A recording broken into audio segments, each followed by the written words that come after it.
the remaining 30 minutes, what we will do is make sure that the audience questions are taken and it becomes a live interactive session.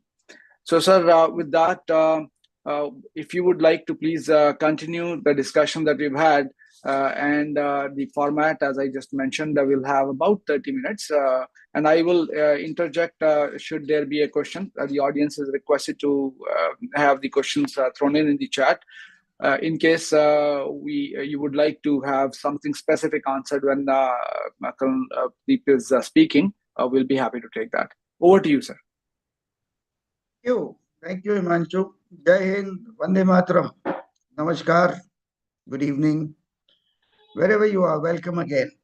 It's very nice talking with all of you. I'm sure a few new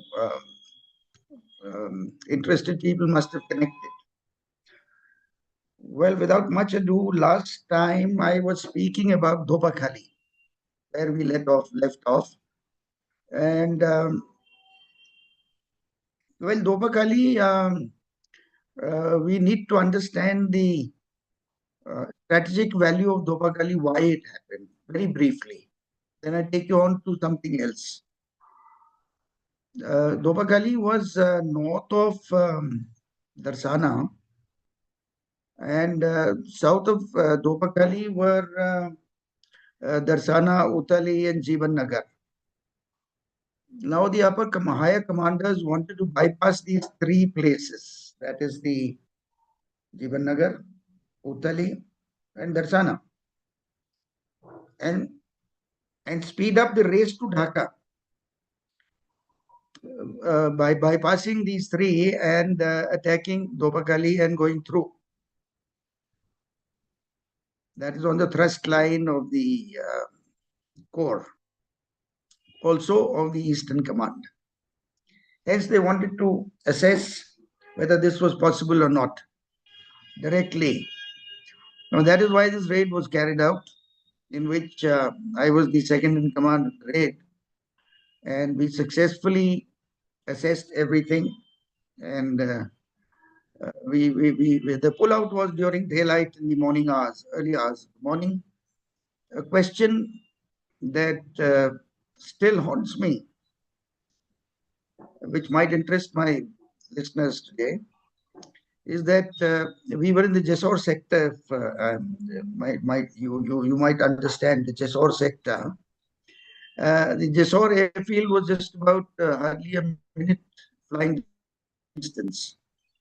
So also Dhaka's Kurmitola might have been under 2 minutes.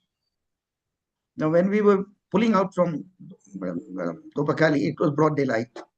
The Pakistanis wanted to neutralize us with their heavy machine guns mounted on vehicles and artillery.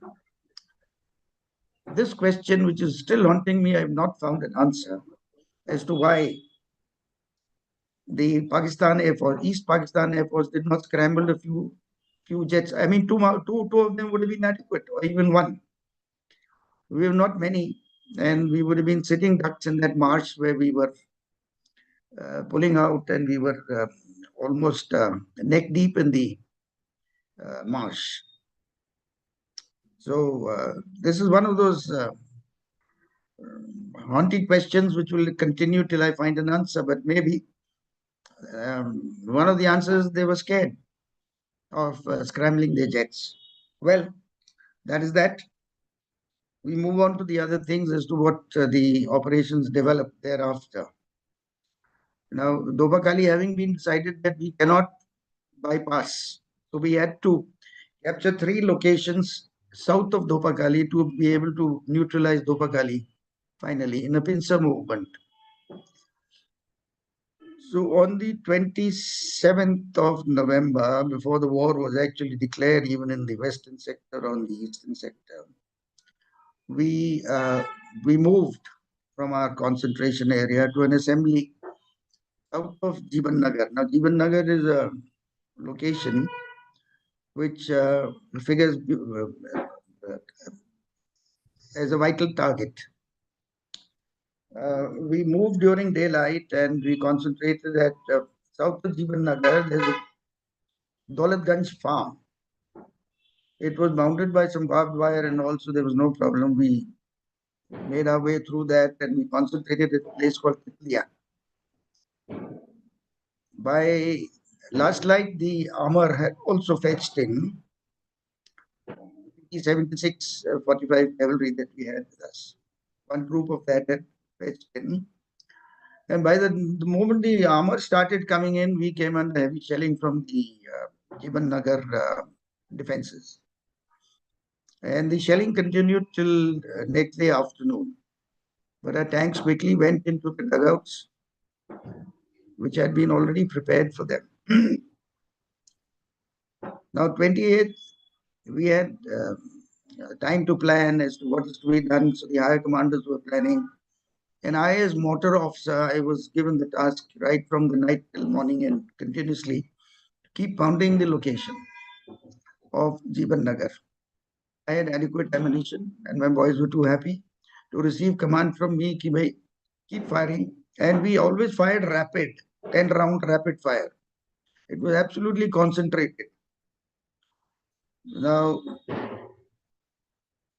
27th went, 28th went, and on 29th of November, it was decided that we will attack Nagar. Now, this, dear listeners, I must tell you, is a very unique one. We went during daylight.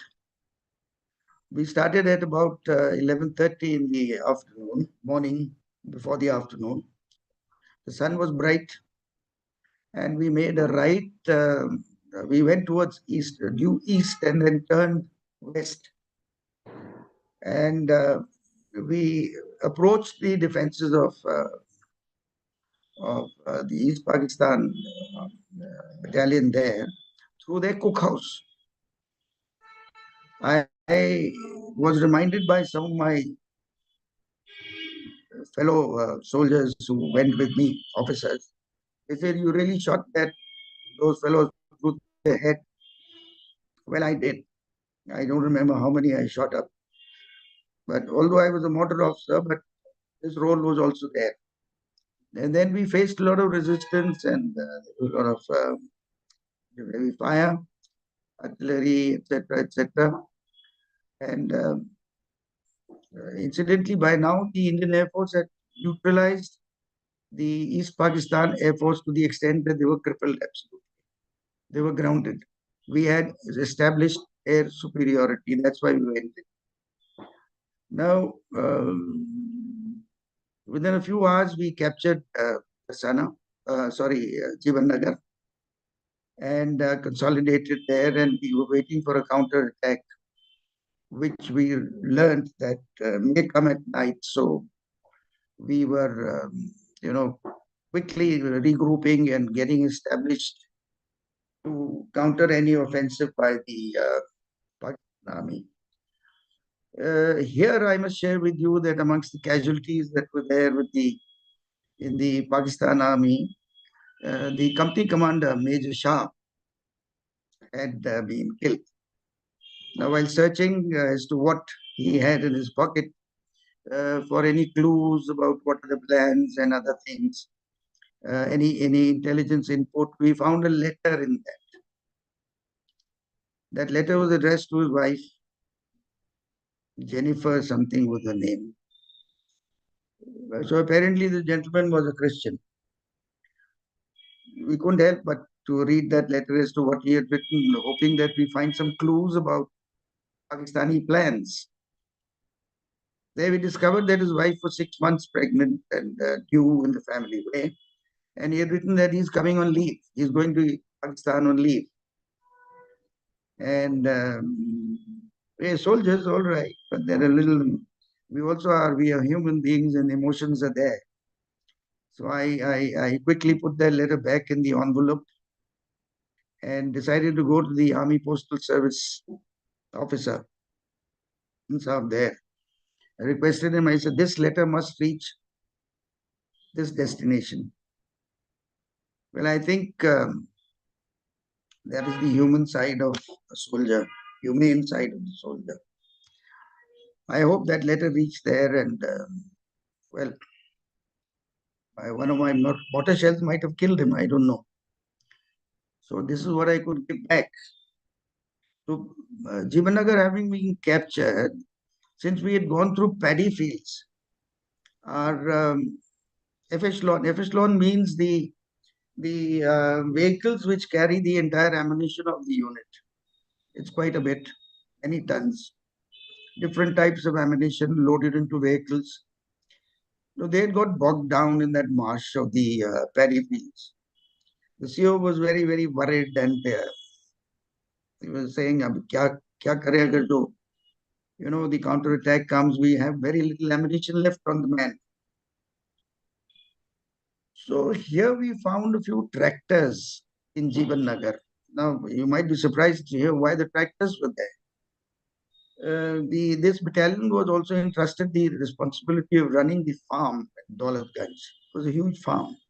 So if I remember correctly, there were 30-35 tractors, all imported variety.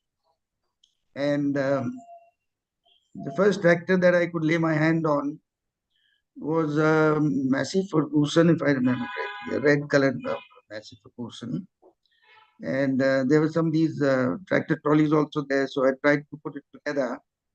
I found that this the only one that could start because all of the tractors were damaged very badly because of our firing, artillery, mortars, and MMG and what have you.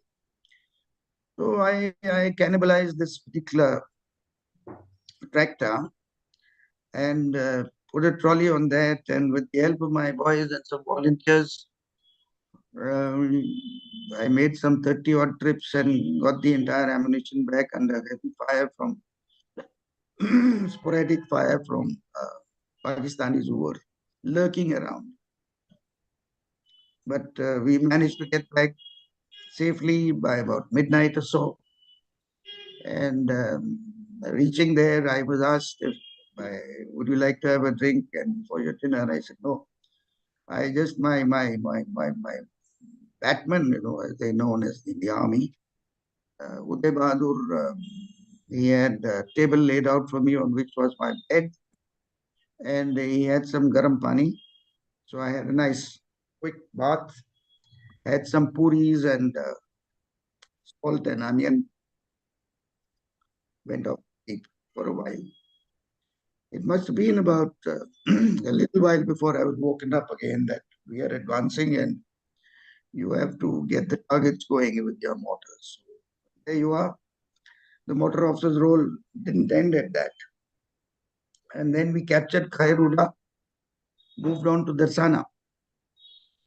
Now, Darsana, we found that it was very um, well manned with a huge garrison of troops, and it won't be easy to go through with it. That would be a brigade attack. Um, now we were planning, and sand models were taking place, and discussions were going on. And I got a message early in the morning on the 2nd of December. It was now 2nd of December. Early morning at about 5 o'clock, a runner came to my uh, tree under which I was sleeping. He woke me up and he says, "Saab, aapko udhar bulaya hai, div headquarter." Now, where is the div headquarter? So I was told that this is the route. It is marked. You go there, and they are all waiting for you. So we had the. I quickly ran at a little bit of a speed and didn't even brush my teeth because it seemed to be in a very urgent call. And there I find Colonel Venugopal, my one of the battalion commanders. He became a major later on, was awarded the Mahavir Chakra for his bravery. The div commander was there, and the two other battalion commanders were there, and the brigade commander, Brigadier A.H.E. Michigan, also a Mahavir Chakra. And I was a young captain that time, so I felt a bit, amongst all this brass. So all the rituals of the army, like saluting and good morning and all that, I was told I was put at ease, and I was Brigadier Michigan asked me, he says, "Come on, sit down, Tutu, and you have been appointed as the brigadier motor officer." Now, brigadier motor officer means that the three battalions have their own motor units, platoons, and they also have their own motor officers. But I was appointed as the brigadier motor officer with my arsenal now multiplying manifold.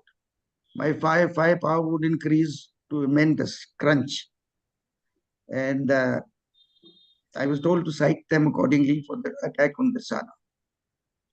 Now, my young shoulders had so much of load that you can't imagine. 3 mortar platoons is a heavy load. And then to command them and get the firepower there and on target. Coordinate all 3 because all 3 zero lines might be different. But I had to bring them onto 1 zero line from different locations. Quite a task. And I had said earlier also that I had not done this technical course anywhere. I was just, I had done some studies along with the artillery units. So I was given this heavy responsibility. On the 3rd of December, we went into Darsana. Now, to be very brief about it, Darsana was a heavily fortified area with a lot of firepower and arsenal with them.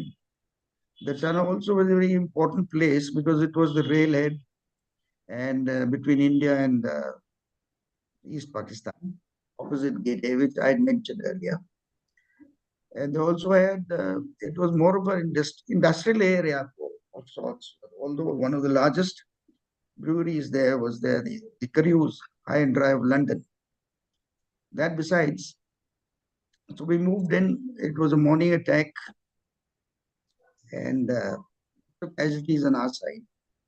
My battalion officers also suffered that more engineer officers died in that. The artillery OP with us, Captain Nayak, he got hit.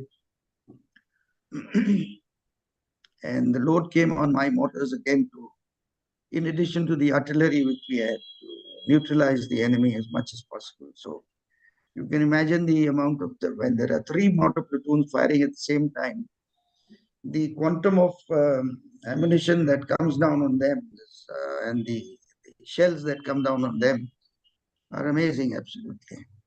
So we carried on, we pushed forward, and by the evening, we had cleared Darsana. Now, as we were clearing the FDLs of the dugouts of these people, I came across a bunker in which there was some Pakistani of the 9 Baluch. I saw a barrel pointing outwards. Quickly, I rushed there with 2 of my boys, and we threw a grenade inside, lodged a hand grenade inside. This fellow threw it out. It didn't explode. We threw another one, it didn't explode. He threw it out again. Fortunately, it didn't explode.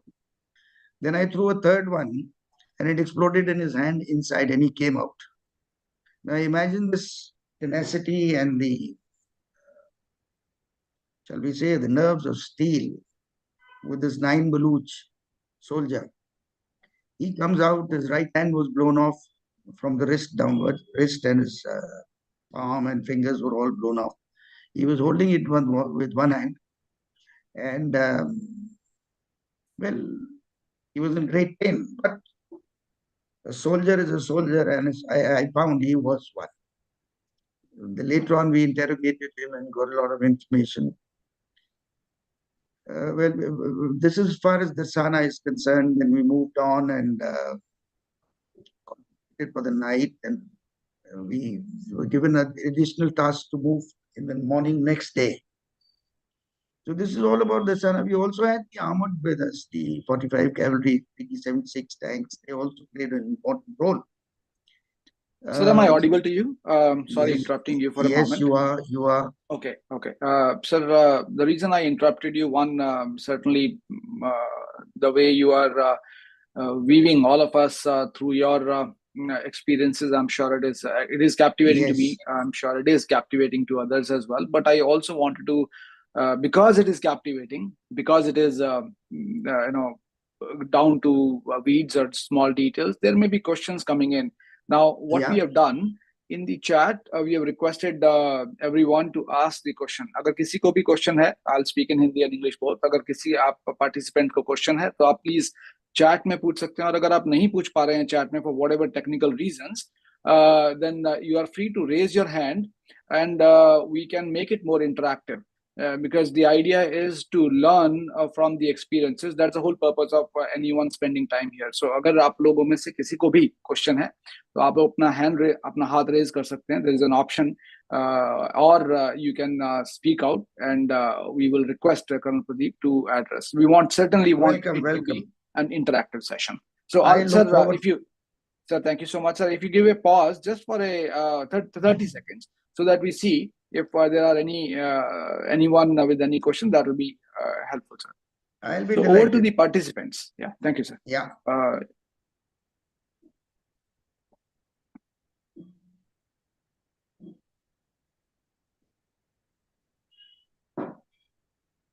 Mahendra ji, I see you are on video.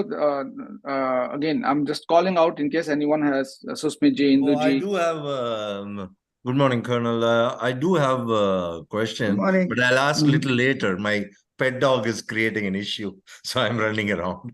No worries. No. Yeah, I'll do. Like, I'm a very staunch follower. I am aware more because my family, my uncles have fought in those wars, and INA and 71, 65 and 71 wars.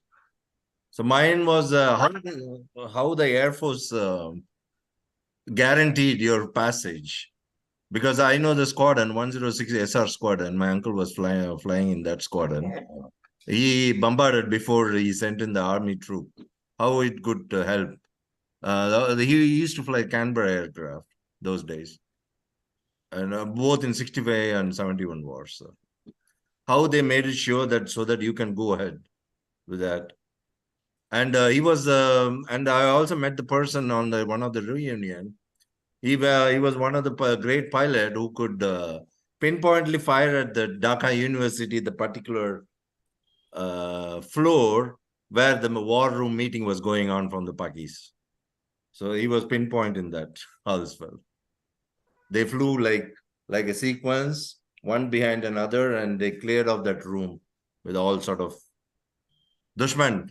All sort of dushmans. Yes. So how they could help us, the infantry people, to go ahead? So. Thank you for your question. You are Mahendra. I am Mahendra, sir. I'm from Houston, Texas. Wonderful, wonderful, Mahendra. Good morning to you. Thanks. It's a great question, which reveals the prowess of the Indian Air Force and the Indian Army.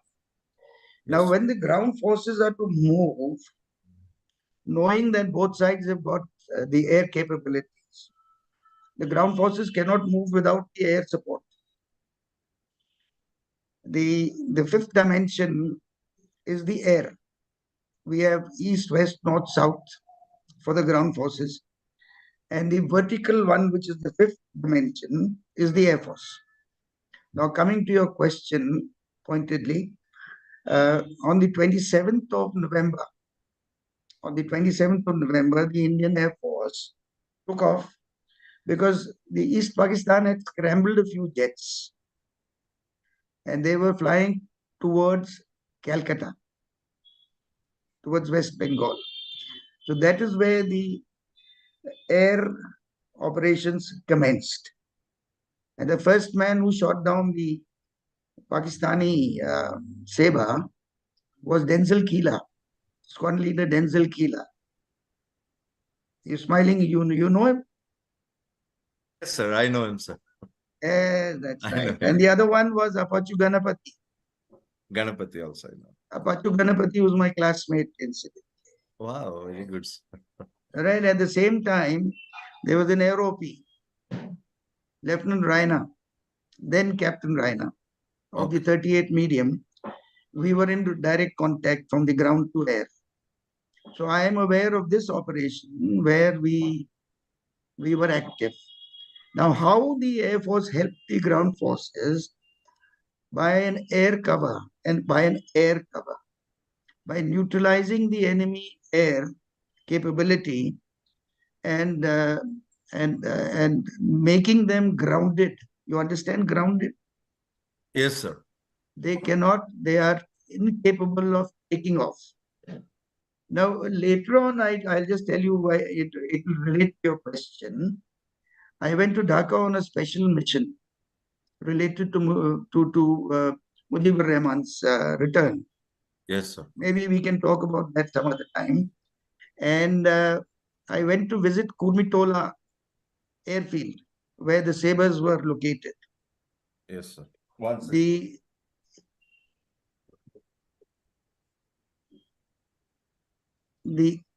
Are you back? Yeah. Yes, sir. He was Indian Air disturbing Force. me. The Indian Air Force had done what is called carpet bombing. Yes, sir. There were potholes in the entire runway. Now, if there are potholes in the entire runway, no aircraft can take off. Besides that, they had pinpointedly, like you said, fired missiles onto the heavy, the 50 mm, 500 mm bullets onto the aircraft which were parked there. They were all sitting ducks then. Once the carpet bombing had taken place, I could see. I'm sorry, that time we didn't have any mobiles and cameras with us to take photographs of that. It's all in my memory. Yes. I had gone up to the ATC, elevated location, the ATC, Army, the air traffic control. That's the highest point in any airfield.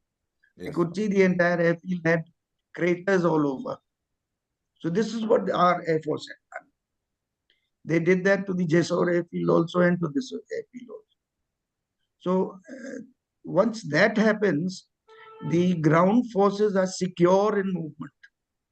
Yes, sir. You can openly go during day. Otherwise, daytime, without air superiority, no ground force is safe in entering the enemy territory.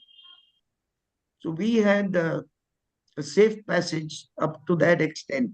Other than the opposition firing on us, the enemy firing on us, that is a different issue. Yes. But from the air, we were safe, assured that no aircraft will attack us from the fifth dimension. That's a big boon for any. Yes, like you must have now seen the Israeli and the Hamas and what's going on. Yes. Less of ground, more of air. Yes, right? Sir. They are, so because you need to have hand to hand. Yeah, yeah. So now in 71, that was more of ground, no air. And what you talked about, Canberra bombing there and all that, that came on the 9th of 8th and 9th of December. One of the bombs was dropped right in front of our eyes across the river at a place called Duman. Black smoke went up. I later on saw that crater across the river after we went in the river crossing operation.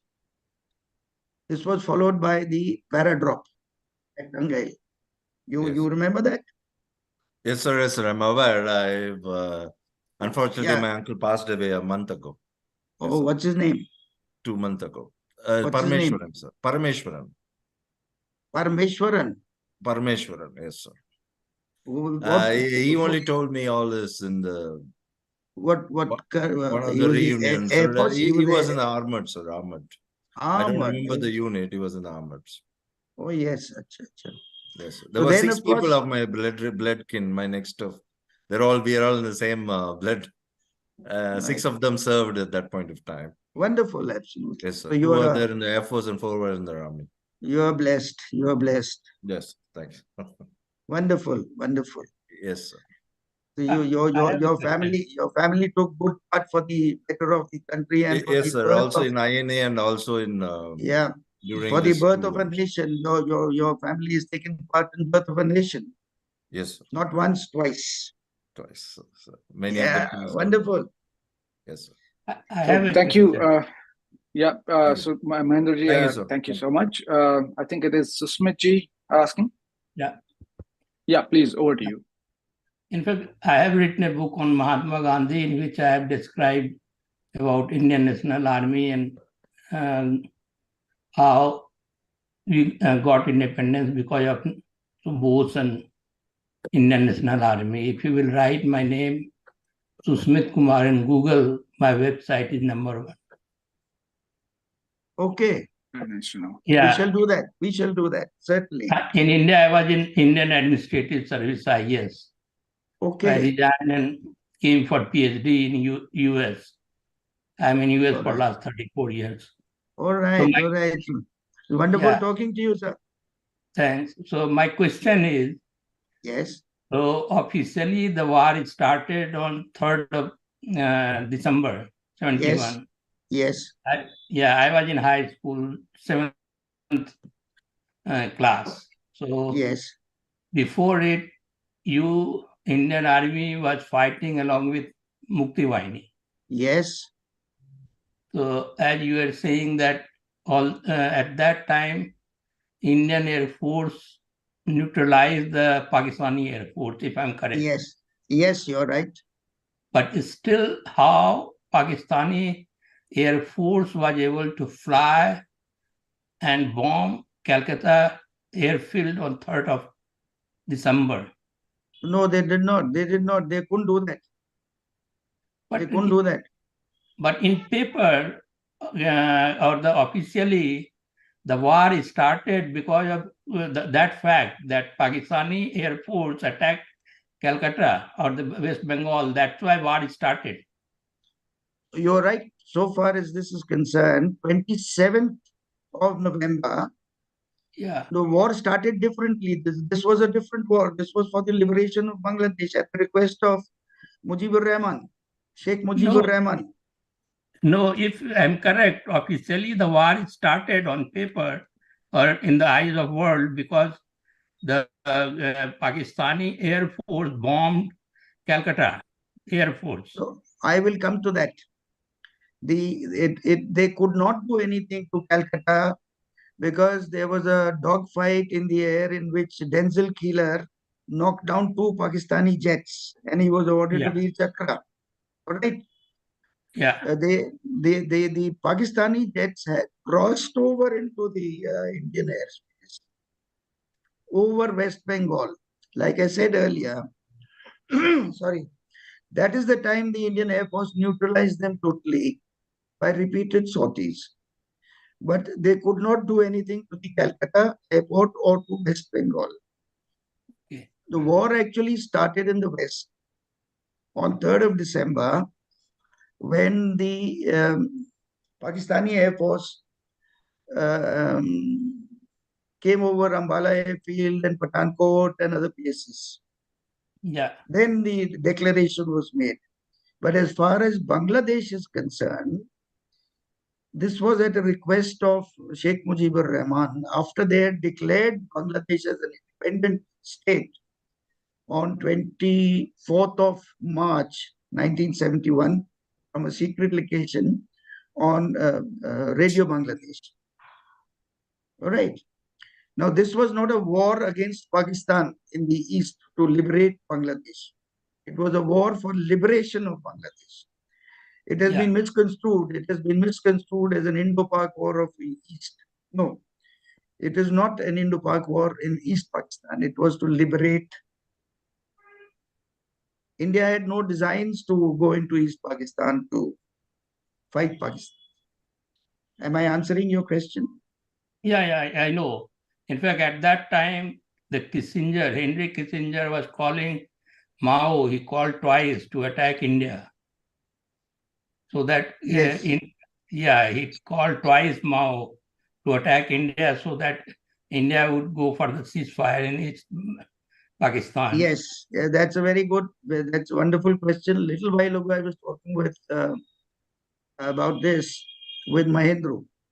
Now, his relatives, his dear relatives were in the Indian Air Force.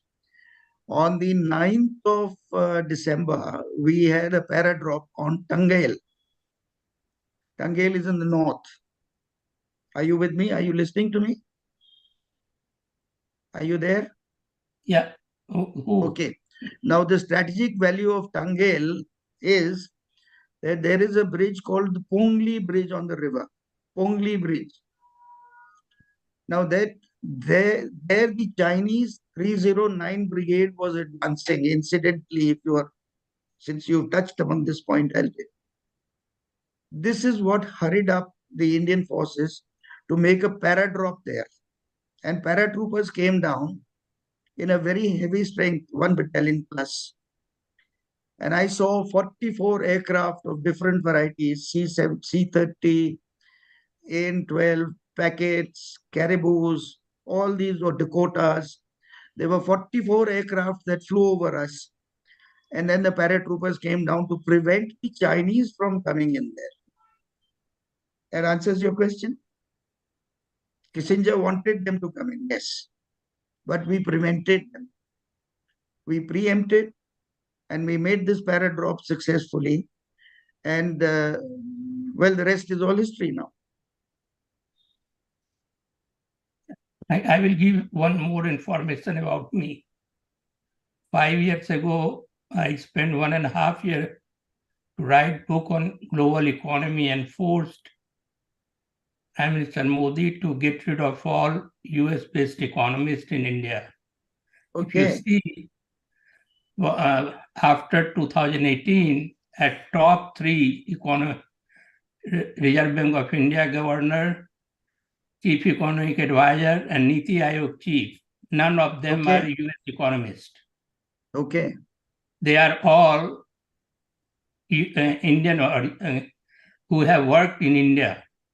All right. Because I proved that US-based economists were implementing the Reaganomics because it is a religion for them. Okay. I wrote a book. India is a country, not a company.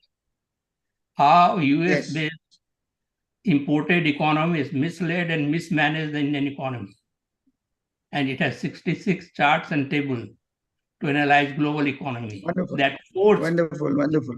the Prime Minister Modi to get rid of Raghuram Rajan and others from all those 3 positions. If you see the names of the Reserve Bank of India Governor, Chief Economic Advisor, before 2018, all were the US-based economists.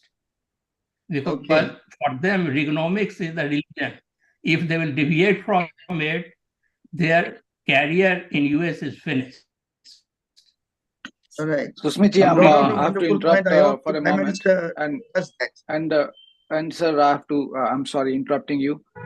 Susmit, what you brought out is a very pertinent question, especially in the context of how India is rising in from 5th largest economy to potentially 4th very soon. So that's a very important point. But I'm afraid today's topic, I'll have to moderate it to get back to our military topic. But having said that, what you just brought out, I did not know personally that we have an esteemed panelist, esteemed participant who comes with that kind of a background. I will certainly request Rajiv ji, who's organizing all these sessions, to if you can spare some time, this will be wonderful to learn from you. And I'm sure that there are great lessons that, and you, for your administrative background as a former IAS, I'm sure young IAS who are right now, if you're following, many of them have become YouTubers these days, the young IAS. So I'm sure that your words of wisdom will play good. But again, a topic for some other time, if you don't mind, please. With that, I do see other participants in our meeting. We have Taruji, Priyankaji, Induji, Ozlem. I do not know if that's her real name. Albegdud real name. So happy to take or Abhilashji, happy to take questions and discussions.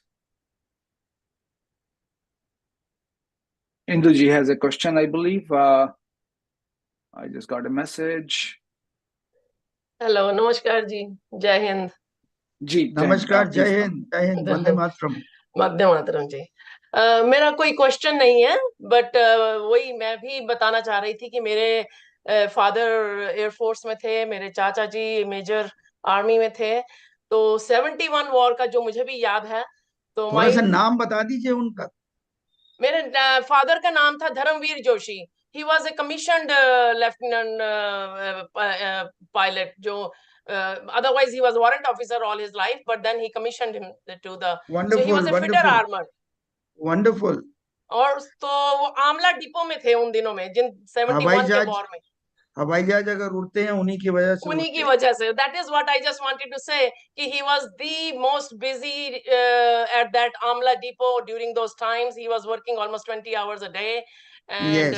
तो वो एकदम, और वो अम्बाला की shooting, वो जो bombing हुई थी उसमें मेरे मतलब जी. उन दिनों में मेरे मेजर अंकल वहीं पे थे. So just it is like first hand things and listening to stories. और आपकी जैसे ये सारी एक एक बात, वो बिल्कुल मेरे जो चाचा जी बातें करते हैं, तो वो सब it's just wonderful to listen to it. And So nice, so so nice proud. of you, so nice of you. Wonderful. Thank you, Ji. Thank you so much. It's nice to find people who are attached so closely to the armed forces. Yeah, yes, thank you, Ji. Thank you, Induji. Abhilasha Singh ji has a question. I just got that message. Abhilasha ji, over to you. I just had a quick question. Was there any intent to cut West Bengal out from India in 1971 as in 1946? If I get your question correctly, you said, was it any intent to cut West Bengal from India in 1971 as in 1946 during the Calcutta things? In 1946 it was divided. 47 में तो division हुआ था. 47 में तो division हुआ था ना, when the Britishers divided on ethnic basis. 71 में अगर होता तो जोड़ने की बात होनी चाहिए, काटने की बात नहीं. Okay. मगर इंडिया की पॉलिसी शायद ये थी, एक्सपेंशनिज्म नहीं था. Okay. लिबरेशन किया था, एक कंट्री को एक बर्थ किया था. But it wouldn't have been a bad idea to reconnect East Bengal with West Bengal and make it part of India. What do you say? Yes. Makes sense. Yes. और अगर कहीं अच्छी government होती तो शायद वही होता. Well, no comments on that. पर अगर जो ईस्ट बंगाल, देखिए इसको क्यों इन्होंने नहीं किया, मैं आपको बता देता हूँ. बिकॉज बांग्लादेश की जो जियोलॉजिकल सिचुएशन है, जियोग्राफिक सिचुएशन है, it's a horse shoe. 3 side में इंडिया है, एक साइड में सी है. 2017 में जब मैं बांग्लादेश गया था on the invitation as a state guest, वहां पर शेख हसीना से मेरी बात हो रही थी. उन्होंने कहा हमें इंडिया से कभी कोई डर नहीं है. क्यों? क्योंकि 3 साइड में इंडिया ने हमें कभी अटैक नहीं करना है. आपने तो हमें जन्म दिया है. नीचे वेस्ट बंगाल की तरफ से है, वहां कोई आने नहीं देंगे आप लोग, बिकॉज आपके वहां पर तो बहुत ज्यादा निगरानी है. तो अगर जो अच्छी गवर्नमेंट होती, शायद सुभाष चंद्र बोस होते उस टाइम पे, या हमारे नरेंद्र भाई होते, तो उनको जोड़ ही लेते, अपने साथ गले मिला लेते. और Mujibur Rahman would have made a very good chief minister for Bengal. Am I right? Yes, Abhilasha ji. Yes, sir. Yes, sir. Because there was some ideological clash at that point of time with this communists, and those who overruled that point of time after the 1962 death of Roy, everything changed. The scenario changed. Absolutely. Yes, sir. In fact, I have to give you an information. During the 1971,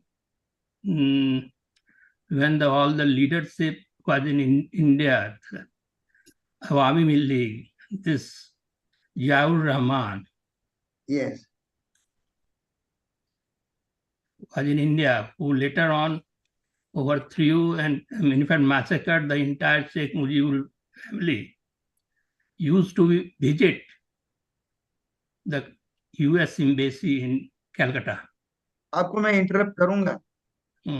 interrupt करूंगा, माफ कीजिएगा मुझे. देखिए, जियाउर रहमान की कहानी बहुत बात की अलग है. उसी समय अरेस्ट कर लेना चाहिए था उसको. अब देखिए, वो तो एक उनकी इंटरनल मामला था, how they came into power, and उन्होंने तो मिलिट्री कू किया था. हाँ, जो शेख मुजीबुर रहमान की पूरी फैमिली को मारने में उसी का हाथ था. देखिए, 71 में ही अरेस्ट कर लेना चाहिए था. मैंने इंडिया जिक्र में। किया था कि मैं दिसंबर में ढाका गया था, आपने फॉलो किया होगा उस बात को। दिसंबर में मुझे ढाका भेजा गया था as a special mission to to safeguard Mujib की अराइवल। मुजीब शेख ने वहां आना था उस घर में, उस घर के बगल वाले घर में हमने जाकर के अपना डेरा लगाया था। पर हमें प्रीमेच्योरली विड्रॉ कर दिया क्योंकि वो उनका आना डिले हो गया था। अब जब 2017 में मैं वहां दोबारा गया हूँ धानमंडी में जहाँ उनका घर है, तो वो तो म्यूजियम बन गया है, वहां पर अभी भी खून के निशान हैं, मैंने देखा है। और जिस स्टेयरकेस के ऊपर मारा गया था, किसका हाथ था इसमें? ये तो एक बड़ी कहानी है। ये सारी वहां की सियासी मामला है। ये this is all political power struggle. और जो मेरे मेरे मुक्ति बाहिनी कैंप में ही एक एक यंग कैप्टन होता था उस टाइम पे, वो चीफ ऑफ आर्मी स्टाफ बना वहां जाके, उसका भी हाथ था इसमें। तो ये तो एक पावर स्ट्रगल थी जनाब। किस्सा कुर्सी का सब जगह होता है। तो there are no holds barred in this. कोई इसमें कोई रूल नहीं है। न, रूल की बात नहीं है। देखिए, यूएस उस समय पाकिस्तान के साथ था, और जब जी हाँ, जी ये हाँ, जी हाँ। जानी हुई बात थी कि जियाउर रहमान यूएस एम्बेसी में जाता था हर कई बार हम्म। इंडिया में रहकर, तो उसी समय उसको अरेस्ट कर लेना चाहिए था इंडिया में 71 में। किसको किसको? जियाउर रहमान। इंडिया का देखिए, ये पॉलिटिकल चीजें हैं, ये पॉलिटिकल पॉलिसीज है। हाँ, इनमें मैं कमेंट नहीं कर सकता हूँ। हाँ, आप नहीं कमेंट कर सकते, लेकिन एक इंफॉर्मेशन मैं देता हूँ अभी, जो हम्म। मीटिंग्स में है उनको मैं देता हूँ कि अब जियाउर देखिए, रहमान बाद में माफ जो माफ कीजिएगा, बने। एक बात मैं आपसे पूछना चाह रहा हूँ। आप और आपके काडर वाले ही थे वहां बैठे जो एडवाइस करते हैं इंडिया को, गवर्नमेंट को। क्यों नहीं एडवाइस किया कि उसको अरेस्ट कर?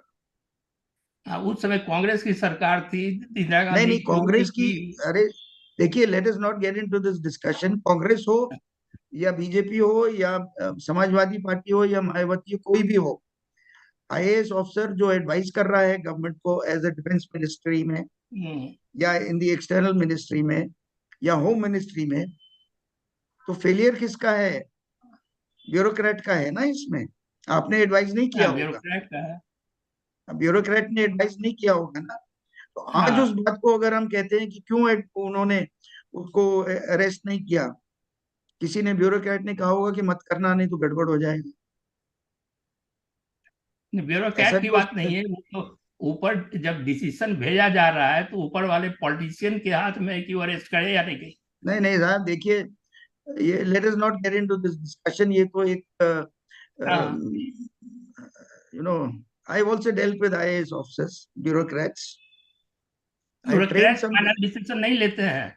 यहाँ भी जैसे यूएस में होता है, हम्म। सारे इंफॉर्मेशन मॉर्निंग में इंटेलिजेंस का प्रेसिडेंट को दिया जाता है। अब प्रेसिडेंट के हाथ में होता है कि क्या फाइनल डिसीजन होगा।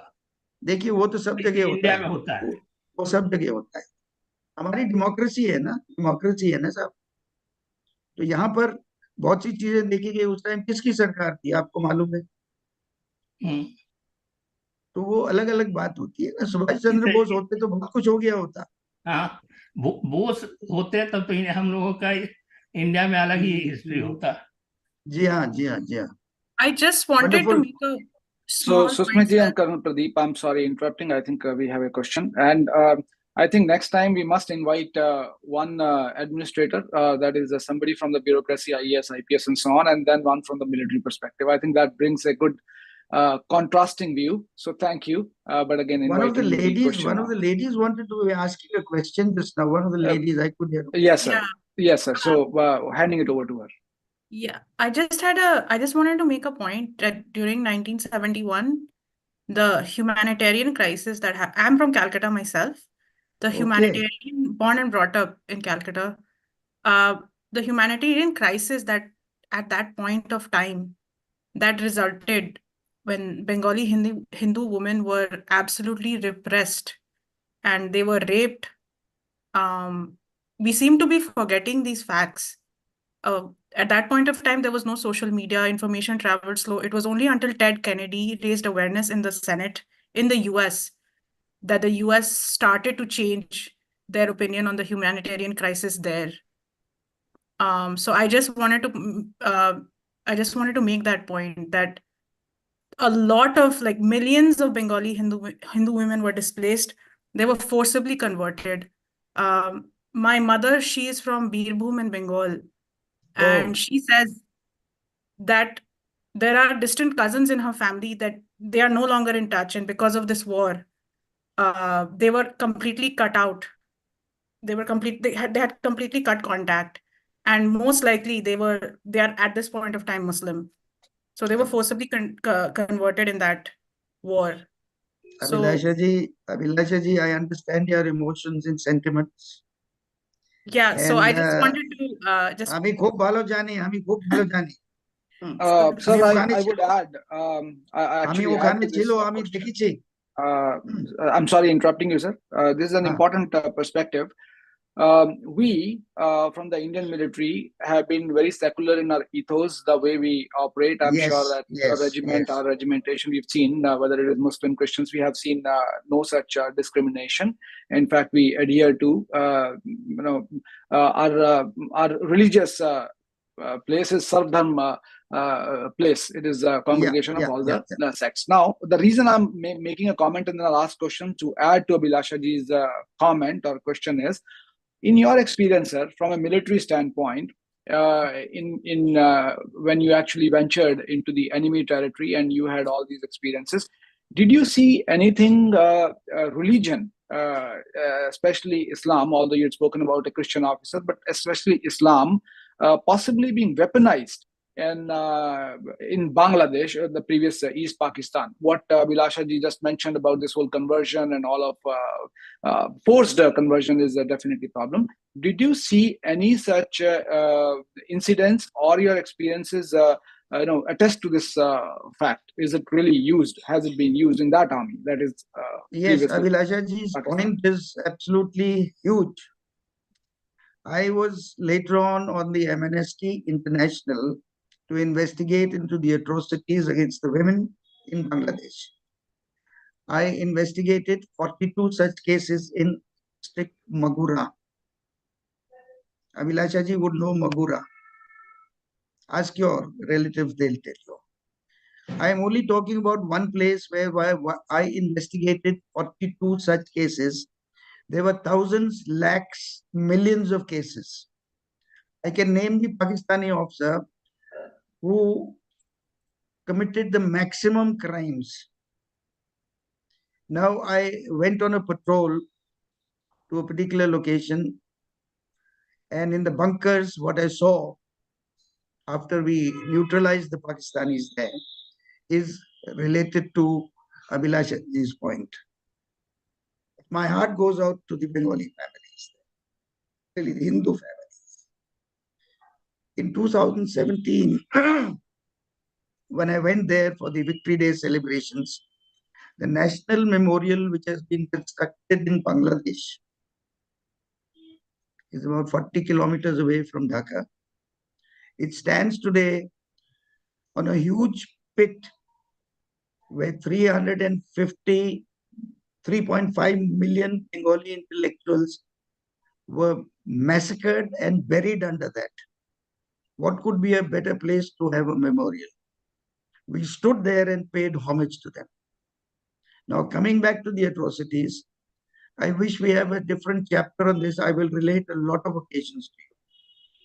And I personally, along with my Mukti Bahini boys, we were gunning for a particular Captain Haider of the 24 Frontier Force.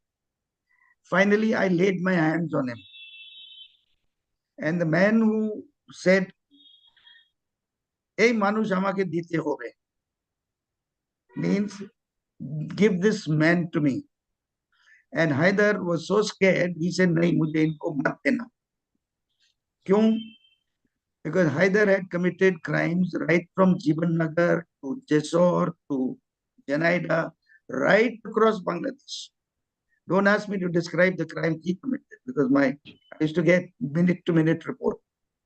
I was chasing this man. Finally, he surrendered.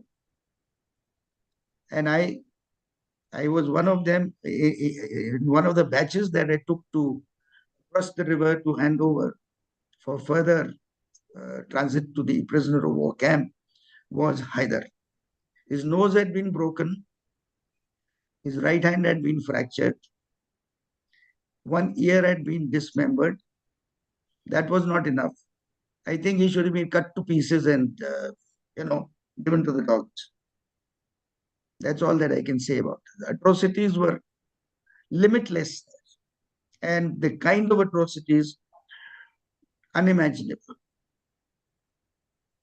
Today, when you've touched upon this, my blood is still boiling at this age now, after how many years now? Many, many years. And I wish I could go back and, of course, I had a lot of followers in Magura after I went around. And since I used to speak Bengali then fluently, the Bengali Muslim women came out of Parda to talk. And I got first-hand information as to what they did, how they did, what was their modus operandi. And I was with one of the American senators, and the Amnesty International was going into all this. And it was good learning curve for me also. Today I remember that, recall that. And now in Magura, in one of the houses, we got information from our intelligence from the Mukti Bahini that 37 of them are holed up in the underground room there. They had an underground with a false ceiling on that. So I rushed there with my boys, and Abdul Manan, my freedom fighter number 4, 14-year-old from Kairuta. He said, "Sir," he used to call me Ustadji. Ustadji, amake LMG dao. LMG is the light machine gun, which has rapid fire. And there was the dance of death, blood. He killed them. And he danced like a Red Indian, war dance. And there the women of that house came out of Parda and thanked everybody. And incidentally, I don't know, I learned later, I got few love letters from one of the girls there. I don't know her name. I mean, naam jani na tigana jani. I don't know what's her name. I still have those letters. On 21st of February, when we were pulling back from there to West Bengal to our location in Chinsura, I was stopped en route by a boy called Emio, who was my good friend there. He was from the Rabindra Kirirangan. There was a samiti there. They used to invite me over. And there was a young girl standing there. They gave me a book. I can't read Bengali. Amar Janmabhoomi by Kazi Nazrul Islam, with a love letter inside and some rose petals. The stupid girl didn't even tell me her name. Anyway, so that is that. So, sir, this was the following we had in Bangladesh from their heart. Thank you, sir. I'll have to again interject, since we are at the top of the hour now. Great discussion here. I hope I've answered all your queries. Yes, actually, thank you, sir. I really appreciate it. I just wanted a first-hand view of what the situation was at that point of time. I wish, no, I'll tell you more. I'll tell you more if you want. You can take my number from Himanshu and get in touch with me on my WhatsApp or even on my email. I'll give you more information. Yeah, Himanshu. No, so thank you, sir. And I had to interrupt. It is easy to get, don't track time because the story is what you're bringing out are live experiences. But since this meeting is or this session was for an hour, we had some wonderful discussion today, and thank you so much for taking out time. And we look forward to the continued discussions on such series from Rajiv ji, who's been organizing this. And I wish everyone a good day, good night, depending on where you are. And thank you so much, sir, for your time as well. So thank you very much. Jai Namaskar. Hind. Good Thank night. you. Jai Hind. Namaskar. Vande Mataram to everybody. It was wonderful talking. Thank you. Bye.